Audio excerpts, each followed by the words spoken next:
부활하신 주님께서 이 자리에 함께 하시고 2000년 전에 제자들을 향해서 하신 말씀, 너희에게 평강이 있을지어다 하신 말씀이 오늘 우리 모두에게 임하시기를 주의 이름으로 축원합니다. 주님께서 부활하신 후 모든 사람들을 향하여서 하신 첫 말씀이 너희에게 평강이 있을지어다 하신 말씀입니다. 평강, 즉 평화를 말함인데 우리에게 평화보다 더 소중한 건 없습니다. 이 평화는 주님께로부터 온 평화요, 이 세상이 주는 그 어떠한 것과도 비교할 수 없는 영원한 소망이요, 최고의 소망이요, 최고의 기쁨이요, 최고의 평강인 것입니다. 이 평화를 주님은 우리에게 주셨습니다. 주님은 이 평화를 우리에게 주셨지만은 우리가 그 평화를 누리지 못한다면 참으로 많은 음식을 차려놓고도 먹지 아니하므로 굶어 죽어가는 애석한, 즉 안타까운 모습이나 다를 바가 없을 것입니다. 그러므로 예수를 믿는 우리는 주님이 주시는 그 평화를 마음껏 누릴 수 있는 삶이 되어져야 합니다. 그것은 세상에서 권력이나 명예나 또는 돈으로 오는 그런 부귀 영화와 같은 것이 아닙니다. 그것과는 비교할 수 없는 참 깊은 평화요, 영원한 평화요, 참 기쁨과 행복과 축복이 넘치는 평화인 것입니다.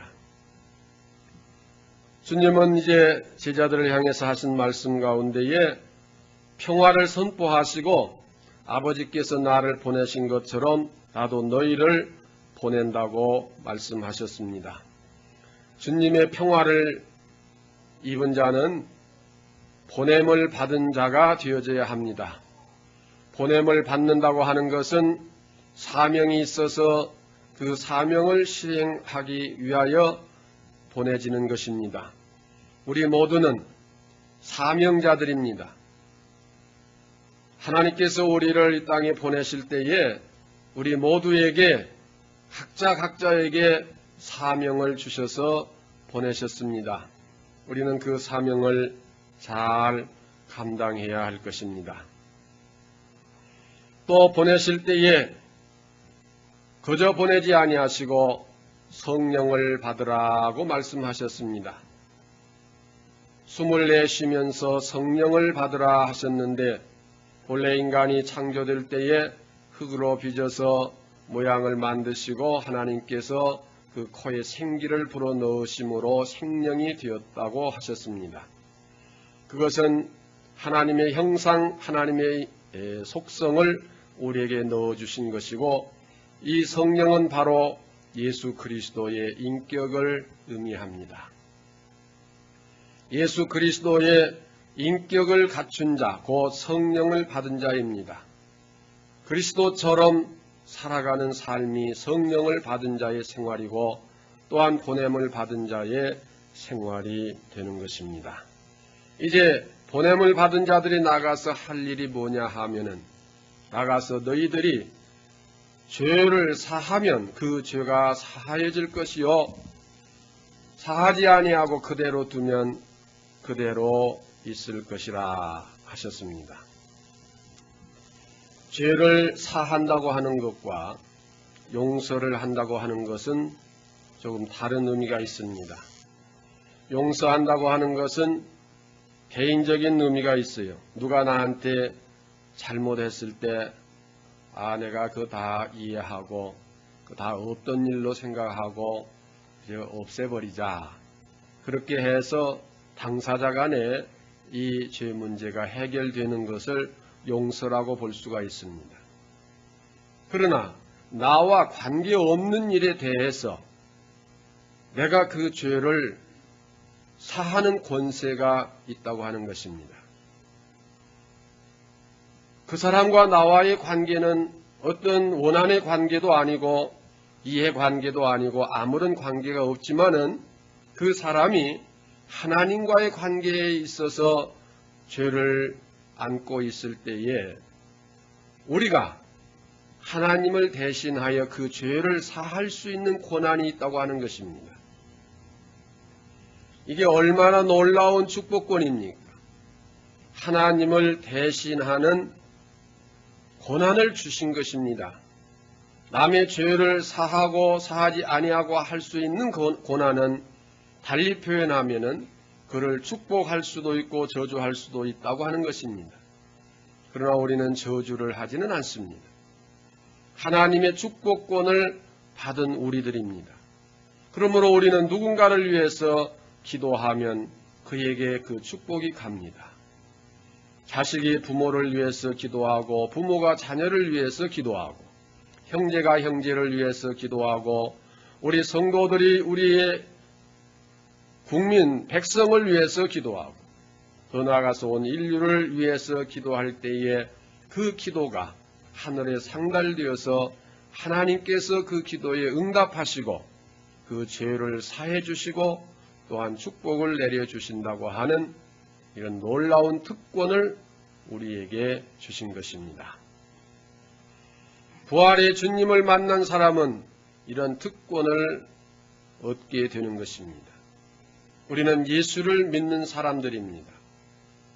부활하신 예수님을 믿는 자들이요, 부활하신 주님을 영접하는 자들입니다. 이제 우리는 평화를 만드는 자들이 되어야 합니다. 그러기 위해서 보냄을 받은 자가 되어 우리의 사명을 감당해야 되고 그 사명을 감당하기 위해서는 성령을 충만히 받아야 되고 성령을 충만히 받은 자는 나아가서 복음을 전하고 위에서 기도하고 모든 죄를 사해주는 역사를 이루어나가고 사망의 권세를 물리치고 생명으로 인도하는 이런 삶이 이루어져야 하는 것입니다. 참 평화가 이루어지려면 용서와 사랑이 있어야 합니다. 상대가 내게 어떠한 잘못을 저질렀을 때에 베드로는 내가 7번까지 용서하오리까 하고 예수님께 물었습니다. 그러나 주님은 70번씩 7번이라도 용서하라고 말씀하셨습니다. 용서와 사랑으로 평화는 이루어지는 것입니다. 또 이 평화는 정의를 수호함으로써 평화가 이루어집니다. 무엇이 정의이고 불의인가를 우리는 분명히 알아야 되고 불의를 멀리하고 정의를 세우고 정의를 수호하는 삶을 살아갈 때 참 평화가 이루어지는 것입니다. 부활하신 주님께서 주시는 평화는 이 정의, 곧 하나님의 말씀의 법을 지켜나감으로써 그 말씀을 수호함으로써 주어지는 평화를 의미하는 것입니다. 그러므로 죄는 모양이라도 버리고 의로운 길로 가는 생활이 될 때에 여기 참 평화가 이루어질 수 있습니다. 죄는 모양이라도 버리라고 하셨습니다. 죄는 작은 것에서부터 뿌리를 뽑아버려야 됩니다. 아무리 불치의 병 암이라고 해도 초기에 발견하면 완치가 될 수 있다고 그러지 않습니까? 그러나 어느 과정을 지나면은 아무리 의술이 좋아도 이 암을 치료할 수 없고 사람이 죽게 되는 것입니다. 그와 마찬가지로 죄는 우리를 죽게 만드는 암의 요소와 같은 것입니다. 죄의 싹은 사망이라고 했습니다. 그렇기 때문에 우리는 이 죄를 근절해 나갈 때에 부활하신 주님께서 선포하신 그 평강이 우리에게 영원할 수가 있는 것입니다. 특히 자녀를 기르는 부모의 입장에서는 자녀들에게 어려서부터 이런 죄악의 근성이 있는가를 잘 살펴서 그것을 뿌리를 뽑아줘야 됩니다. 우리가 자주 건강 진단을 해서 병을 미리 발견하고 치료하면 쉽게 해결할 수 있는데도 불구하고 그걸 방치하면은 큰 화를 가져오는 것처럼 어린 아이들의 속에서 그 못된 근성이나 잘못된 것이 싹트고 있을 때는 반드시 그것을 해결해 주는 그런 부모가 되어야 합니다. 그것이 참 사랑입니다. 그것이 참 자녀를 위하는 일입니다. 어린 아이들이 철없이 한다고 해서 귀여운 내 새끼 뭐 크면 고치겠지. 그저 잘못된 어떤 근성을 발휘하는데도 그냥 귀엽게만 본다면 그것은 대단히 잘못된 것입니다. 3살 버릇이 80살까지 간다고 하지 않습니까? 그러나 3살의 그 속성을 그리스도의 인격으로 바꿔준다면 그 신앙과는 또 80살까지 갈 수가 있는 것입니다. 그래서 어렸을 때에 성경을 많이 읽게 하고 성경을 많이 암송하게 한 사람은 평생 곁길로 가는 법이 없어요. 그러므로 여러분의 자녀들을 기를 때에 그 생애를 일평생 예수 그리스도에 주시는 그 평강을 갖고 살아갈 수 있게 하려면 어려서 못된 습관이나 곁길로 나간 것을 반드시 제재를 하고 주님을 바로 섬기고 하나님의 말씀을 가까이 하고 말씀을 암기하고 묵상하는 그런 신앙 속에서 길러보십시오. 그리고 말귀를 잘 못 알아듣는 아이에게는 매를 대서라도 바른 길로 인도해 듭니다. 제가 여러 번 말씀드렸지만은 매를 대는 것은 3살 이전에만 돼야 돼요. 3살 이후 이제 말귀를 알아듣고 할 때 매를 대는 것은 그 교육적으로 잘못하는 거예요. 어릴 때에 이해를 잘못하는 아이들에게는 따끔한 매 하나를 댔을 때에 그 아이가 그 버릇을 고치게 돼요. 그 매 한 번이 아이에게는 잠시 따끔하고 고통을 주는 것 같아도 평생을 축복의 길로 가게 만드는 교육인 것입니다. 요즘 부모들이 아주 어릴 때는 내버려 뒀다가 이제 좀 크면은 말 안 듣는다고 그때부터는 신경질을 내고 막 살림을 내 던지고 밖에 나가서 무슨 매를 꺾어 와가지고 한쪽이 터지도록 때리고 그래가지고 그냥 꽉 잡아놔요. 그래서 집에서는 부모만 있으면은 뭐 아주 애들이 말 잘 듣고 아주 착한 것 같아요. 그래서 와서 밖에 나와서 우리 애들은 뭐 참 질서정연하고 어쩌고 저쩌고 한다고 그래요. 그러나 부모 없는 데다가 그 아이들 풀어놓으면은 본성이 그냥 되살아나요. 너무 짓궂고 너무 엉뚱한 일을 하고 그러는 현상을 너무 많이 볼 수가 있어요. 그런데 부모만 옆에 있으면 또 절대 그러지 않아요. 또 집에 가면 또 절대 안 그런데요. 그게 왜 그러느냐? 3살 이전에 고쳐주지 못했기 때문에. 반드시 젖먹이 때에 고쳐줘야 돼요.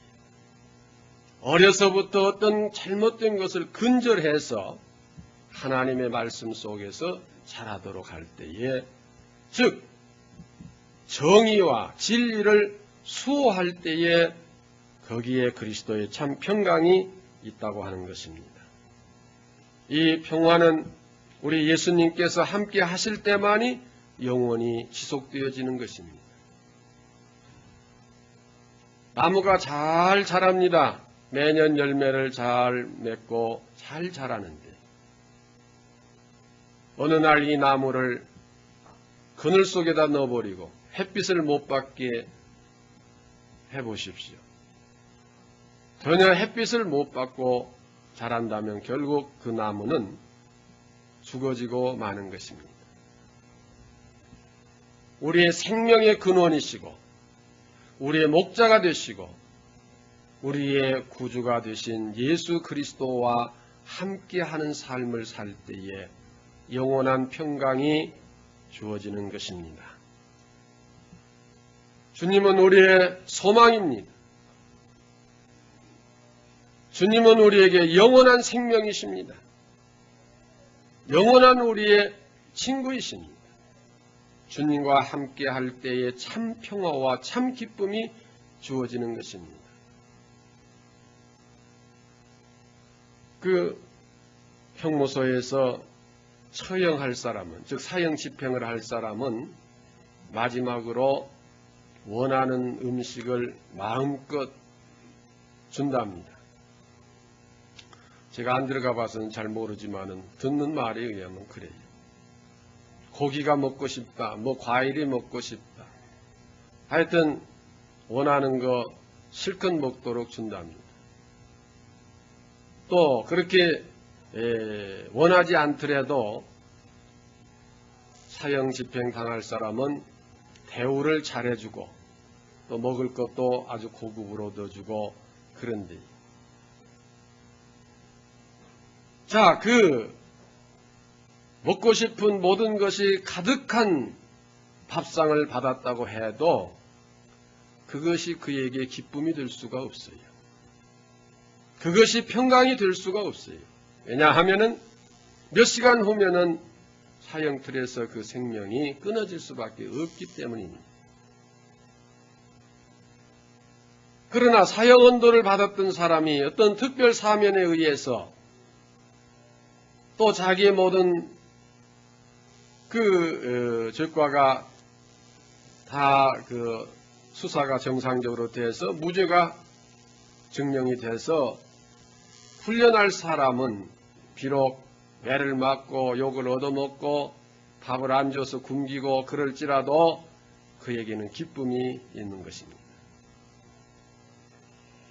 우리가 예수를 모르고 사는 생활은 이 세상에서 대통령 이상의 어떤 권력을 얻고 또 세계 제일 가는 재벌이 되고 100년, 200년을 사는 장수를 누리고 가는 데마다 많은 사람들이 환호하고 대접하고 존경하는 그런 삶을 산다고 해도 그것은 몇 시간 후에 사형틀에서 사라질 사람이 상다리가 부러지도록 진수성찬을 받은 것이나 다를 바가 없는 것입니다. 그리스도 없이는 우리에게 생명이 있을 수가 없어요. 생명이 없이는 참 평강이 있을 수가 없고 소망이 있을 수가 없는 것입니다. 오늘 우리들의 관심이 얼마나 주님을 사모하고 있는가를 한번 분석을 해보시죠. 자, 이러한 것을 컴퓨터로 분석할 수 있는 기계가 있다면 참 신기할 거예요. 컴퓨터에다 딱 이렇게 양손만 대면은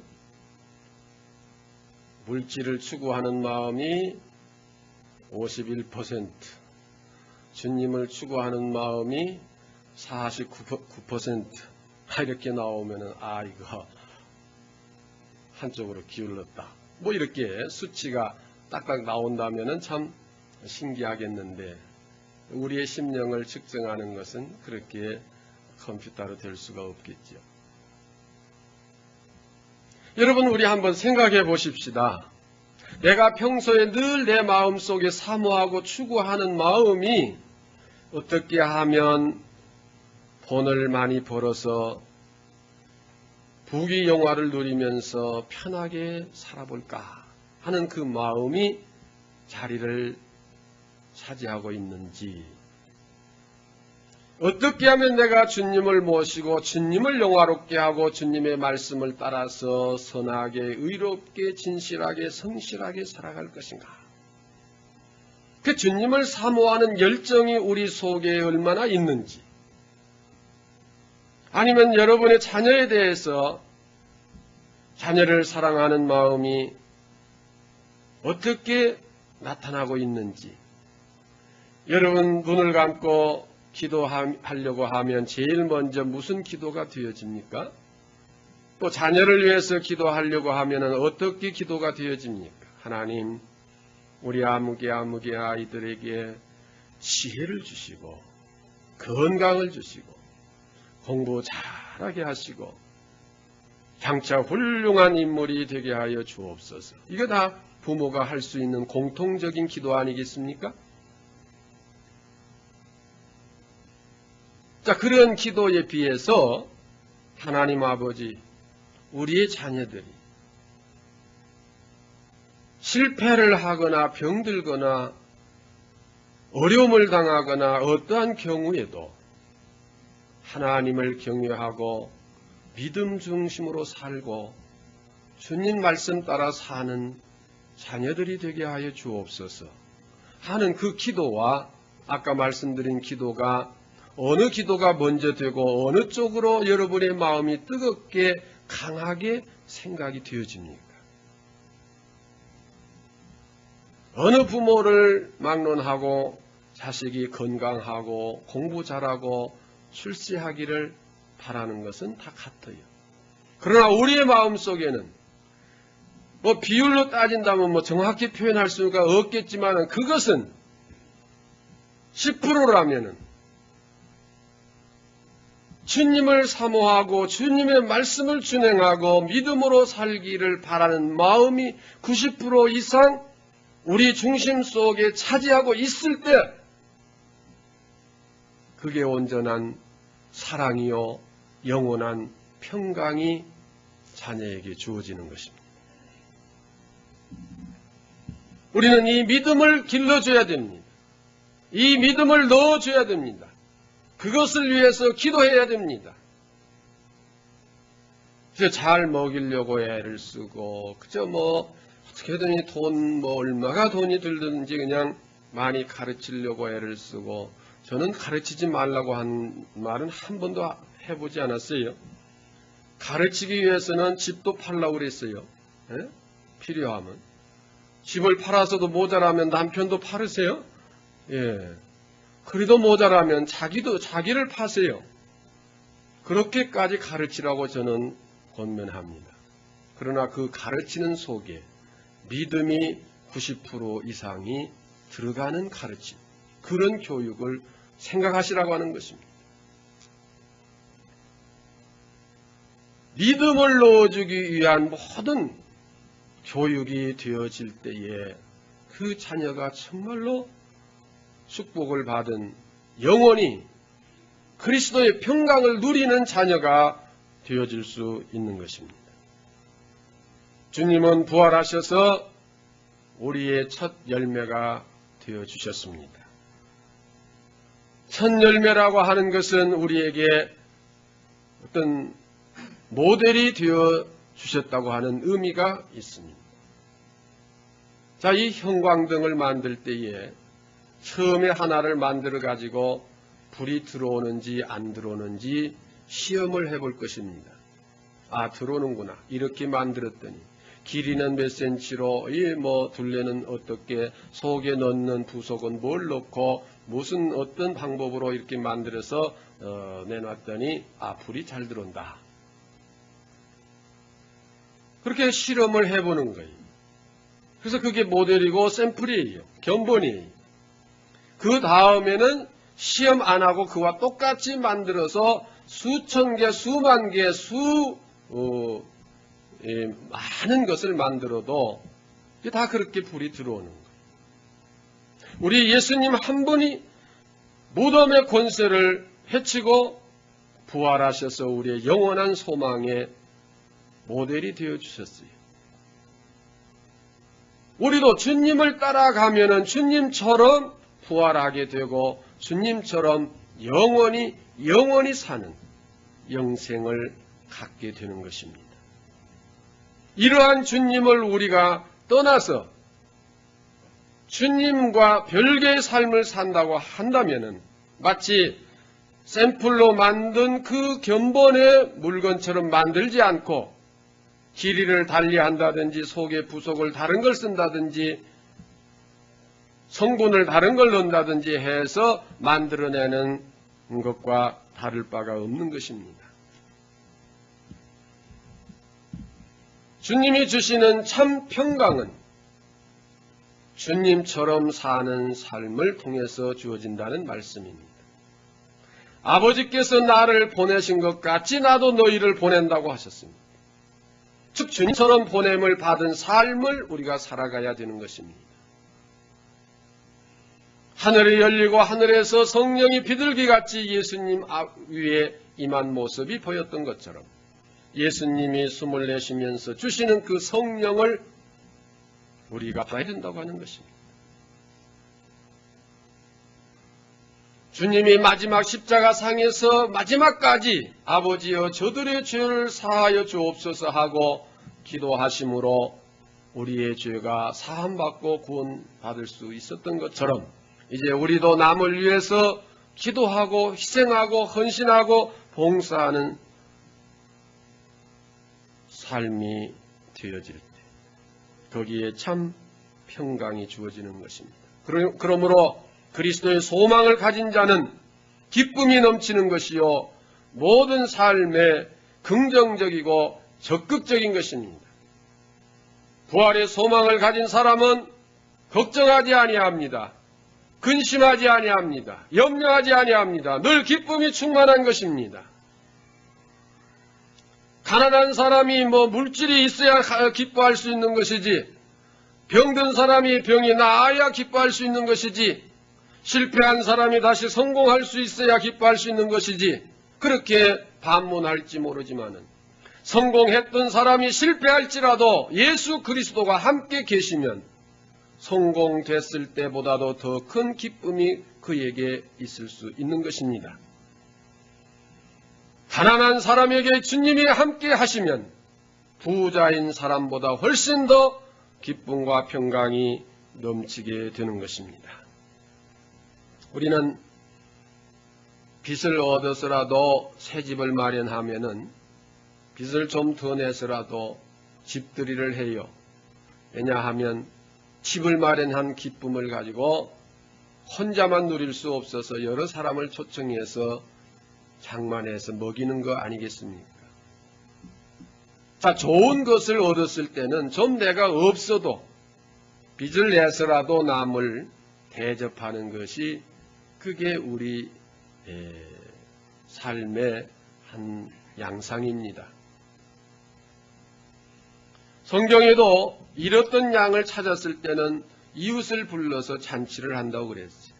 잃었던 진주를 찾았을 때도 잔치를 한다고 그랬어요. 자, 우리가 영원히 죽지 않고 영원히 영생하고 기쁨을 누리고 평강을 누리는 예수 그리스도를 소유했다면 이 기쁨은 날마다 잔치하는 기쁨이 되는 것입니다. 그것은 달리 말하면 남을 위해서 나눠줄 줄 알고 봉사할 줄 알고 희생할 줄 아는 삶이 되어지는 것입니다. 주님과 함께 산다고 하는 증거가 무엇입니까? 기뻐할 수 있고 남을 위해서 도와줄 수 있고 사랑을 베풀 수 있고 남을 위해서 희생할 수 있는 삶이 되어지는 것이 바로 주님과 함께하는 삶이요 영원한 평강이 우리에게 주어지는 것입니다. 천국을 소유했다고 하는 비결이 뭡니까? 그 증거가 뭡니까? 남을 사랑하고 도와줄 수 있고 없는 가운데서도 기뻐할 수 있고 즐거워할 수 있는 것입니다. 그리고 주님과 함께하는 사람은 주님의 모습을 담기 때문에 주님께는 부정적인 것이 없었어요. 전부 긍정적인 것입니다.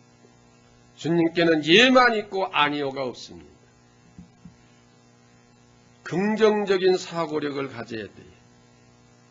매사에 짜증을 내고 왜 그럴까, 왜 저럴까, 왜 저렇게 비극이 일어날까. 그렇게 부정적으로 세상을 보지 마십시오. 그래서 어떤 사람들 그런 말 하기 쉬워요. 저걸 너무 세상 그냥 하늘에서 날벼락이나 내려가지고 확 타버리든지 뒤집어져 버리든지 그냥 전쟁이나 일어나서 확 한번 뒤집어져 버리든지 그렇게 부정적으로 모든 걸 보는 사람들이 있어요. 아무리 우리 주변에서 또 내게서 어떠한 실패와 재난과 고난과 환난이 일어나도 그것을 전부 긍정적으로 보세요. 잘못이 없었던 욥이 하루아침에 모든 것을 다 잃었어도 주신 자도 여호와시오 취하신 자도 여호와시오니 여호와께서 찬송을 받으실지니이다. 이렇게 모든 걸 긍정적으로 봤어요.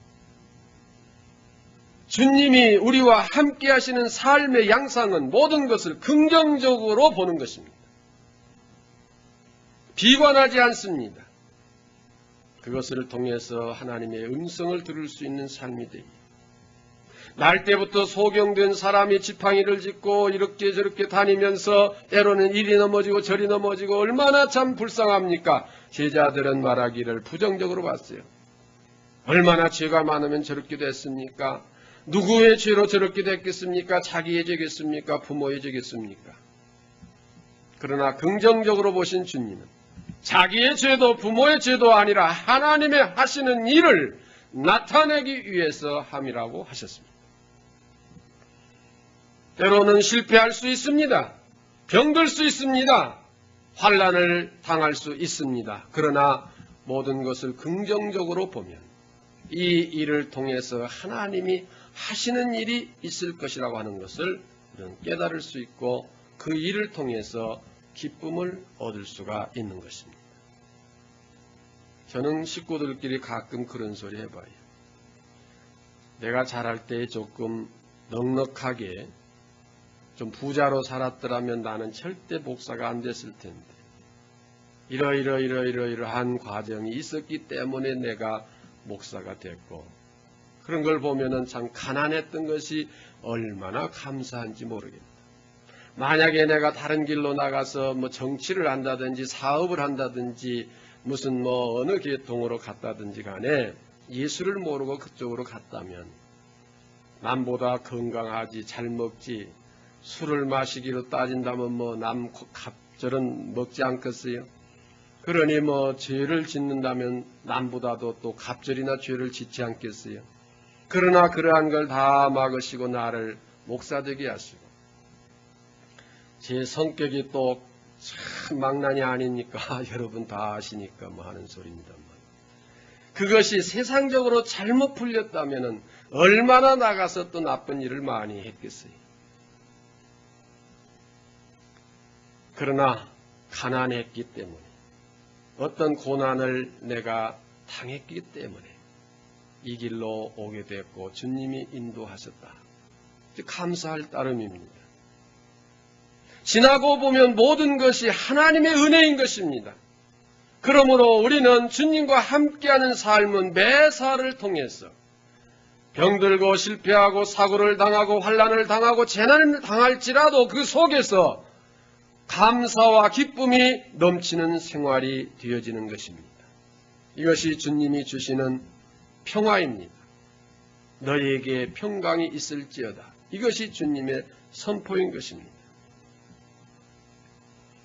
그러므로 이제 우리는 주님이 내게 함께 하시고 주님을 모시고 산다고 한다면 우리의 생각도 주님이 생각하시는 것처럼 생각이 되어져야 하고 우리가 말하는 것도 행동하는 것도 우리의 모든 삶이 예수 그리스도께서 하시는 것 같이 되어져야 하는 것입니다. 사도 바울이 말한 바와 같이 나의 옛사람은 십자가에 못 박아 장사 지냈고 이제는 내가 산 것이 아니라 내 속에 예수 그리스도가 살아서 역사하는 새로운 피조물이라. 보라 옛것은 지나가고 새것이 되었도다.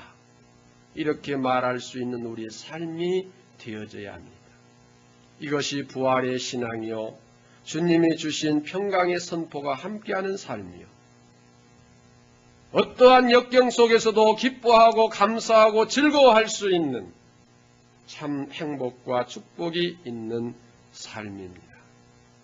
부활하신 예수님께서 오늘 여러분의 심령 속에 오셔서 여러분의 생각과 말과 행동과 여러분의 발걸음 모든 삶을 인도하심으로 평강이 여러분에게 함께 하시기를 주의 이름으로 축원합니다.